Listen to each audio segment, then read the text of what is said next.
Buen día para todos.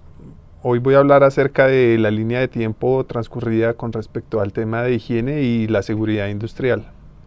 Para dar inicio a esta línea temporal, voy a empezar hablando del Código de Hammurabi, el cual existe un registro del año 2000 antes de Cristo. En este se habla de que el rey Hammurabi estipuló el código con la finalidad de unir a los pueblos babilónicos y grabando toda su palabra en piedra como un símbolo de fortaleza para que los ciudadanos conocieran su ley y el cómo aplicarla. Desde aquel entonces se hablaban de actitudes de salud y seguridad en el trabajo, propiamente como el amarre de las patas de la res, con la finalidad de evitar accidentes en las tareas de agricultura. Posteriormente, en el año 1700 a.C., en el desarrollo de actividades agropecuarias, también se tenían algunas precauciones, como el distanciamiento con los animales y el uso de pinzas o materiales que favorecieran la manipulación en trabajos específicos, como los de ornamentación. Más adelante, en la época antigua, en el año 600 a.C., el país de Grecia fue uno de los pioneros en desarrollar políticas que permitieran desarrollar el trabajo de manera adecuada. Una de estas actitudes fue el desarrollo de trabajo diferenciado, la cual habla de asignarle funciones al trabajador dependiendo de las capacidades que éste posea.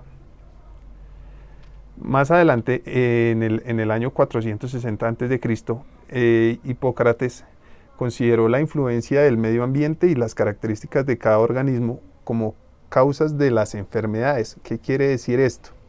Que más allá de las fuerzas superiores, que eran una creencia muy importante en aquella época, él consideró la medicina propiamente como algo que incide directamente en el trabajo de cada una de las personas. En el año 384, Aristóteles estudió ciertas deformaciones físicas producidas por actividades ocupacionales. Esto planteó la necesidad de desarrollar un programa de prevención y aparte de esto también desarrolló diversos temas de investigación con respecto a intoxicaciones producidas en actividades específicas como el manejo del plomo. Galeno, que fue un médico y cirujano filósofo griego, se le considera como uno de los más completos investigadores médicos en la Edad Antigua. Sus puntos de vista por muchos años dominaron la escena europea, ya que desarrolló grandes avances en campos como la anatomía, la fisiología, la patología, farmacología, y desarrolló diversos estudios con respecto a las actividades mineras y su incidencia a la salud pública. También aparece Plinio como un escritor y militar romano del siglo I, conocido con el nombre de Plinio el Viejo. Hizo estudios y investigaciones de fenómenos naturales, entre otros, llegando a desarrollar grandes avances en cuanto a la incidencia de las actividades producidas por las actividades de los esclavos en el día a día. Existen algunos registros históricos en países como Egipto y Grecia, que fueron de los pioneros de la salud y seguridad en el trabajo, en cuanto el uso de arneses por ejemplo, para la construcción de las pirámides y el uso de andamios en el desarrollo de grandes estructuras.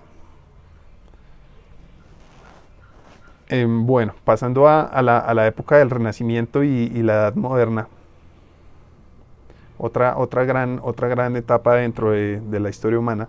El primer ítem que se desarrolla en este periodo como destacado es la Ordenanza de Francia, la cual transcurrió en el año de 1413, entre 1413 y 1417, donde se desarrolla una reglamentación la cual tendía a mejorar las condiciones de salud de los trabajadores, y en años posteriores se publica una nómina de algunas enfermedades profesionales. En este año se empieza a hablar principalmente de prótesis que pudieran corregir las secuelas y accidentes que se pudieran generar en los trabajadores. En el año de 1473 se publica un panfleto por Ulrich Ellenbach en el país de Alemania. En esta publicación, ¿qué es lo que sucede? Se señalan algunas enfermedades profesionales, el cual se considera como el primer documento impreso que se habla específicamente del tema de la seguridad y también del cuidado de los trabajadores. Ahora, en el año de 1491, perdón, Agrícola y Paracelso desarrollan las primeras observaciones sobre enfermedades, esto en el campo de la minería.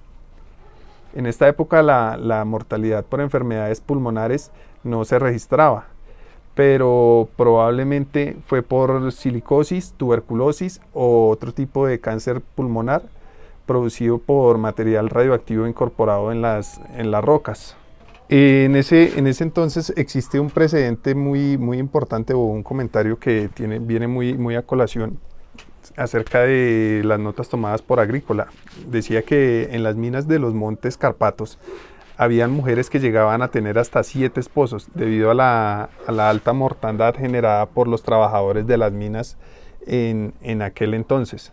A partir de estos pioneros surgieron una serie de documentos importantes que es relevante nombrarlos en este momento. George Agricola publica de Animatibus Subterranis, la cual habla de las diferencias de la ventilación como una de las principales causas de las enfermedades ocupacionales. Posteriormente, en el año 1493, Paracelso escribe De Morbis Metallici, el cual describe los síntomas de intoxicación debido a las altas concentraciones de mercurio y plomo en los trabajadores, principalmente también de la minería, los cuales producen efectos directos en los ojos, los pulmones y las articulaciones.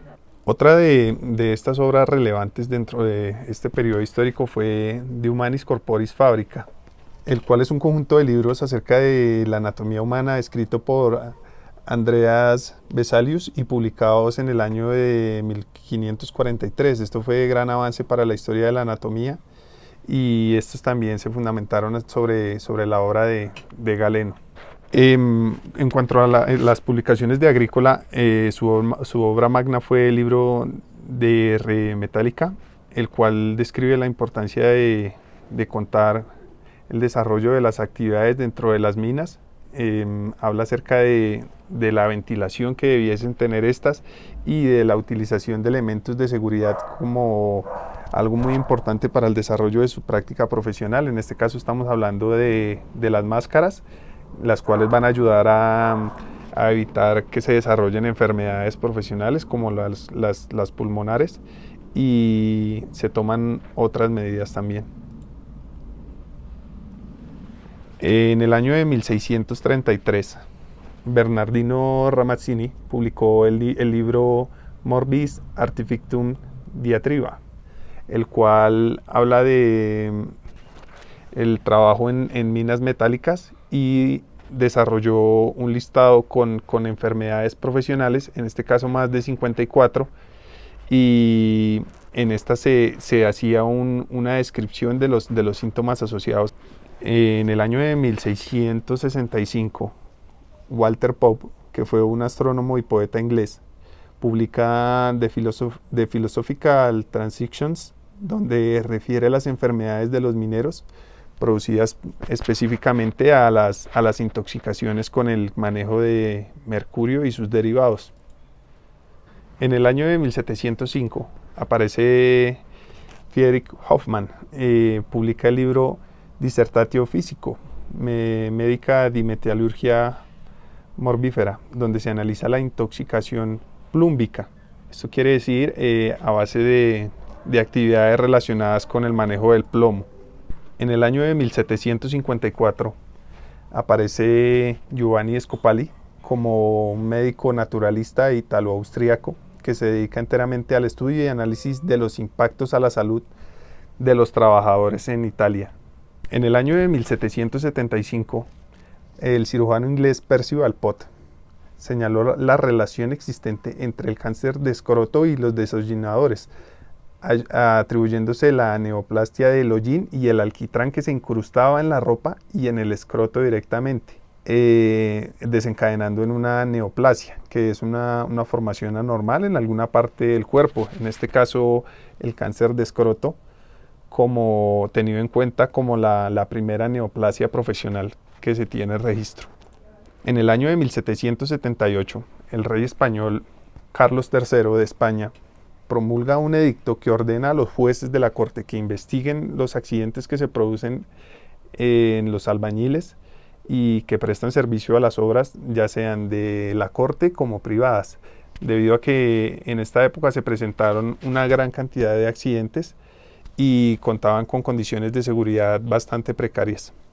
Como uno de los hitos siguientes que vale la pena mencionar, se empieza la revolución industrial que tuvo lugar entre 1760 y 1830. La Gran Bretaña como el pionero en cuanto a la tecnificación y a la seguridad en el trabajo, tuvo avances muy importantes en este ámbito, posteriormente seguido por el país de Estados Unidos. Todo esto se desencadena a raíz de la construcción de la primera máquina de vapor, la cual da inicio a la primera revolución industrial, y seguido por la electrificación durante el segundo pico de la revolución. Durante esta etapa surgieron algunos ítems importantes que merecen ser mencionados.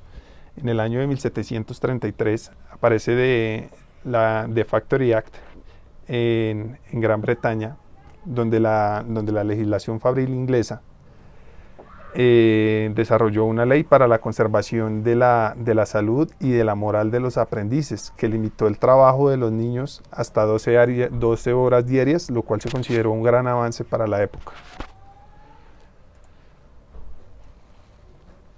En el año de 1802, el Parlamento inglés limita la jornada laboral y fija niveles mínimos para la higiene, la salud y la educación que se deberían de garantizar para los trabajadores.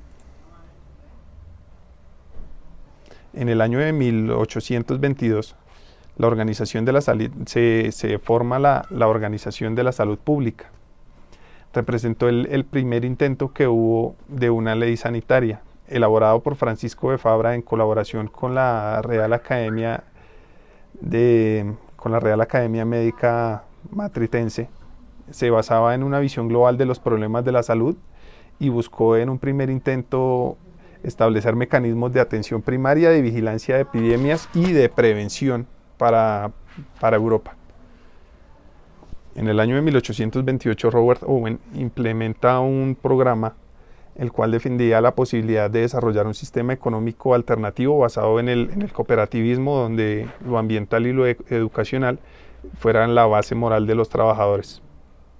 En el año de 1841 aparece la Ley de Trabajo para Niños, la cual es una regulación de trabajo infantil desarrollada en Francia, en la cual se prohibió que se trabajasen niños menores de 8 años en manufacturas, fábricas y talleres con motores mecánicos o de fuerza continua, en fábricas que tuvieran más de 200 empleados en una misma instalación.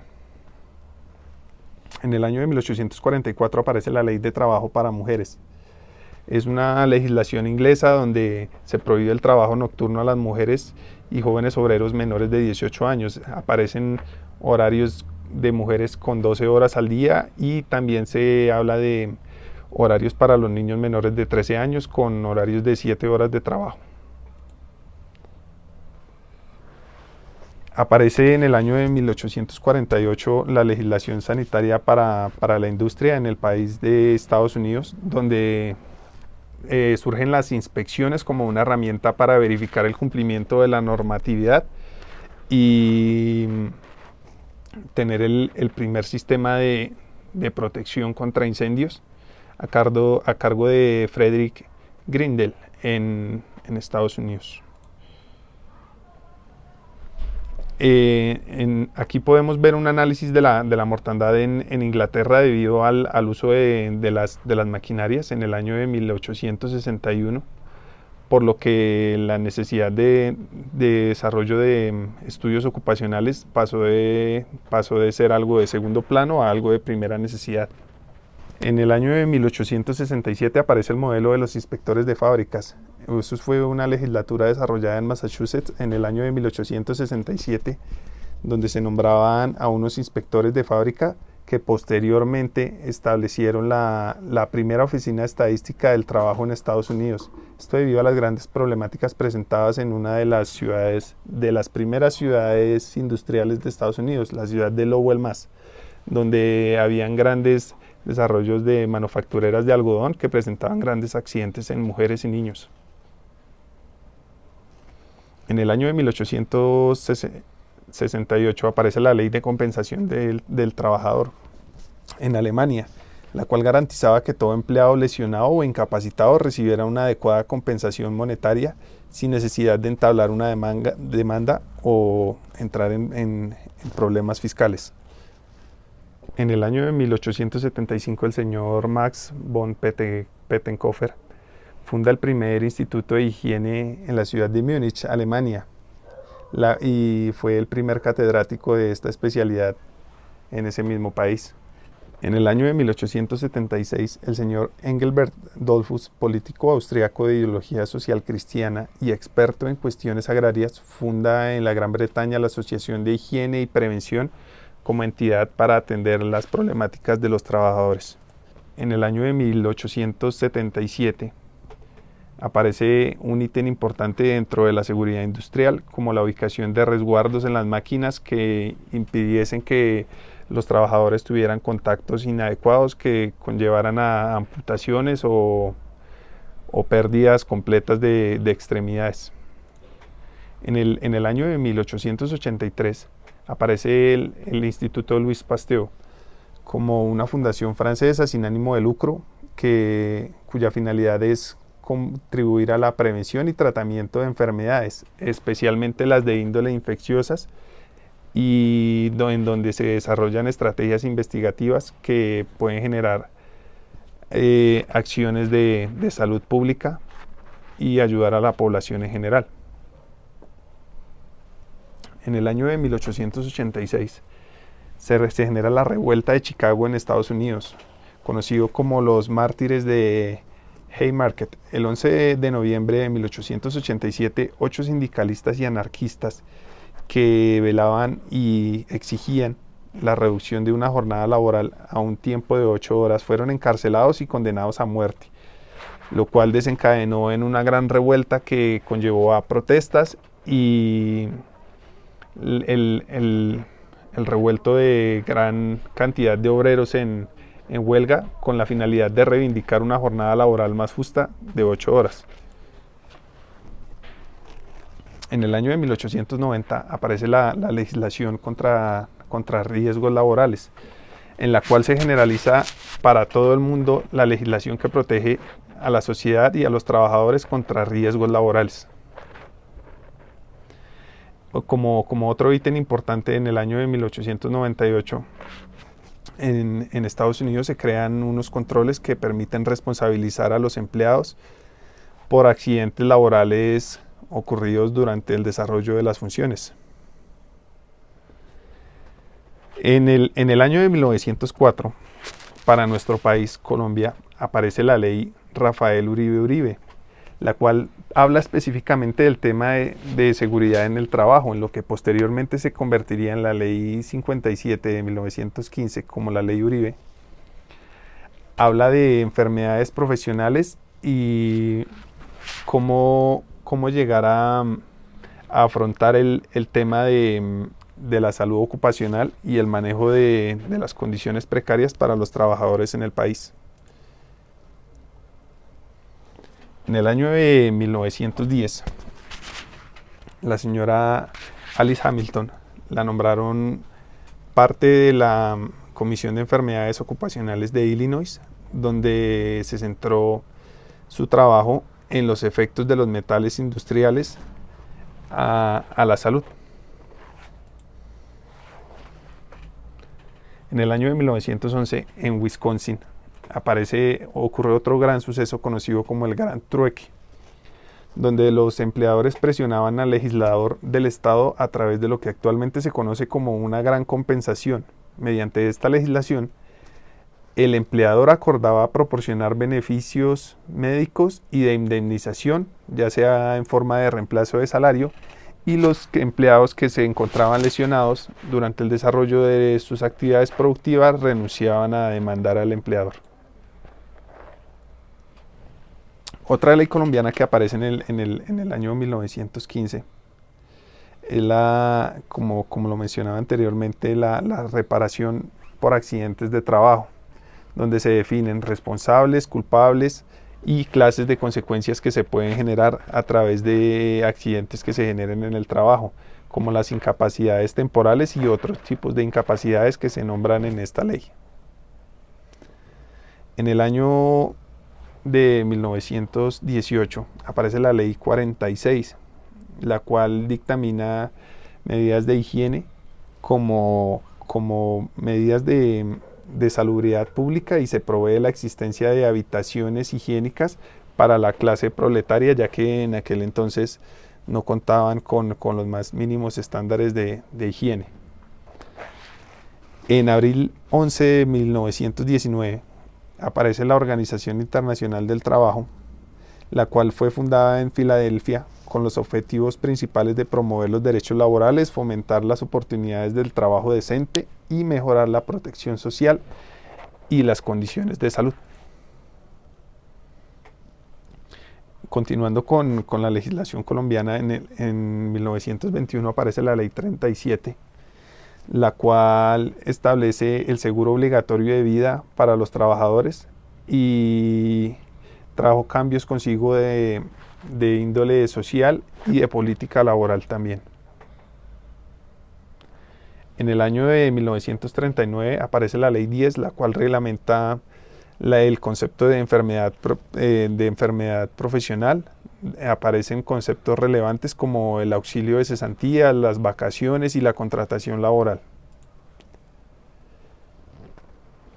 En el año de 1938, la Agencia Pública de la Salud de Estados Unidos fundó la American Conference of Governmental Industrial Hygienists, ACGIH, la cual es una de las instituciones internacionales más relevantes, que actualmente se encarga de publicar los valores límites obligatorios en cuanto a la medición de higiene, conocidos como los límites TLB.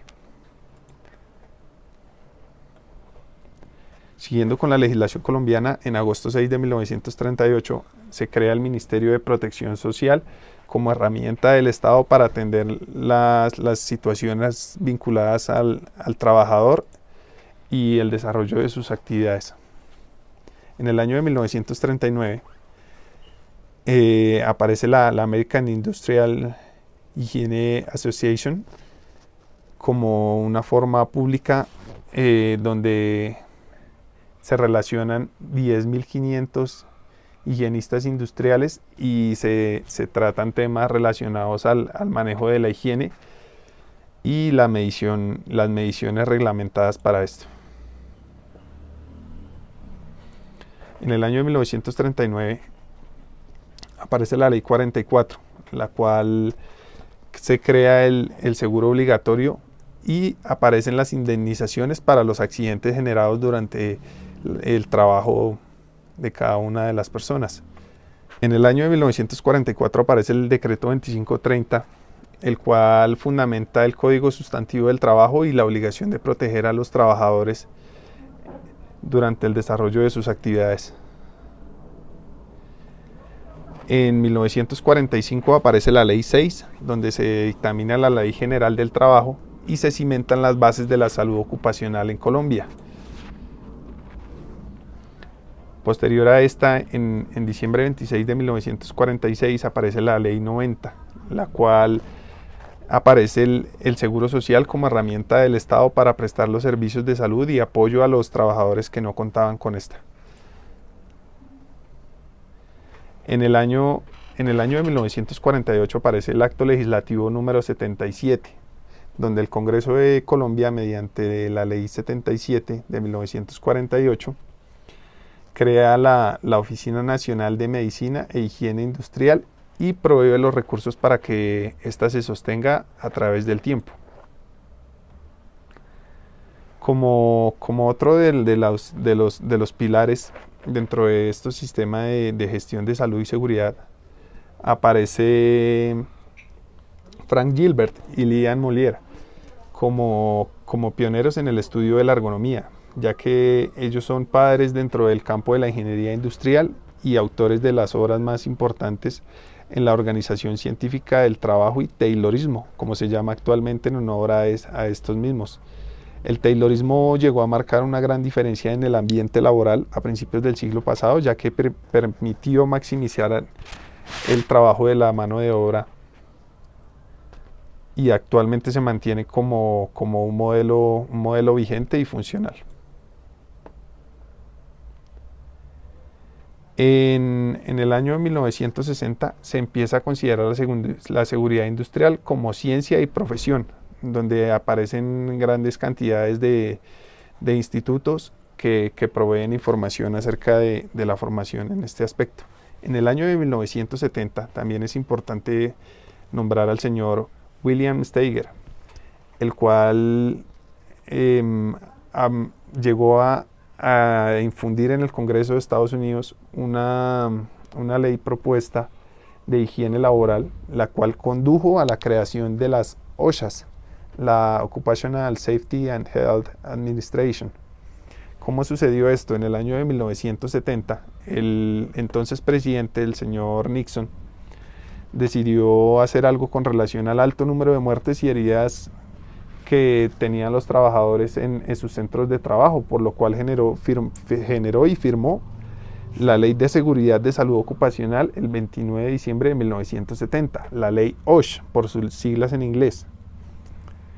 Y debido a esta se generó la Administración de Seguridad y Salud Ocupacional, la OSHA, que entró en vigor oficialmente el 28 de abril del 71.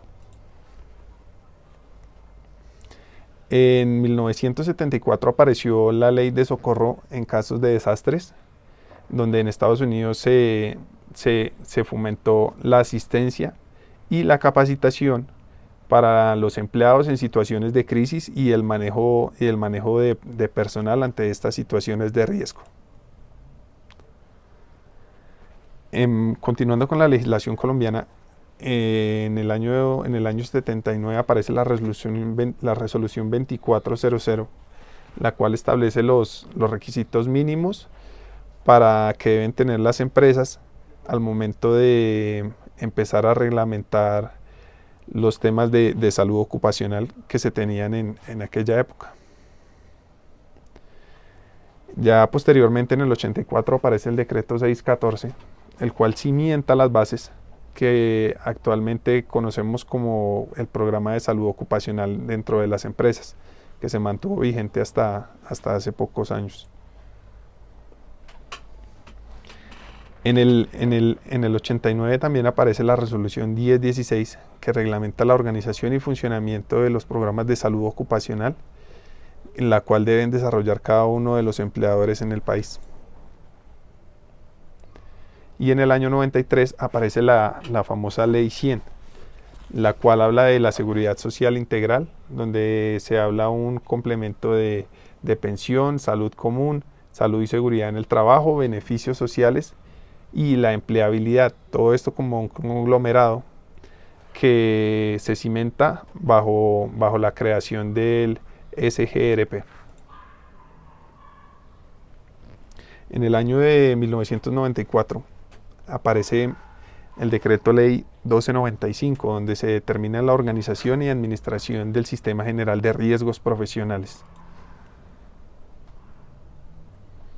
Y en el año 96 aparece el decreto 1530, donde se establece la investigación de un accidente de trabajo, donde en esta parte se habla de los lineamientos que se deben seguir a la hora de atender un accidente laboral y cómo se debe afrontar, cómo registrarlo ante las autoridades competentes y cada uno de los lineamientos.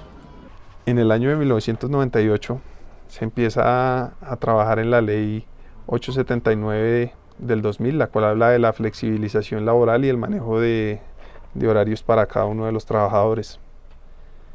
En el año 2002 aparece la ley 776, la cual organiza el sistema de riesgos profesionales como una herramienta que permite prestar, valga la redundancia, prestaciones asistenciales y económicas para los trabajadores en cada una de las empresas.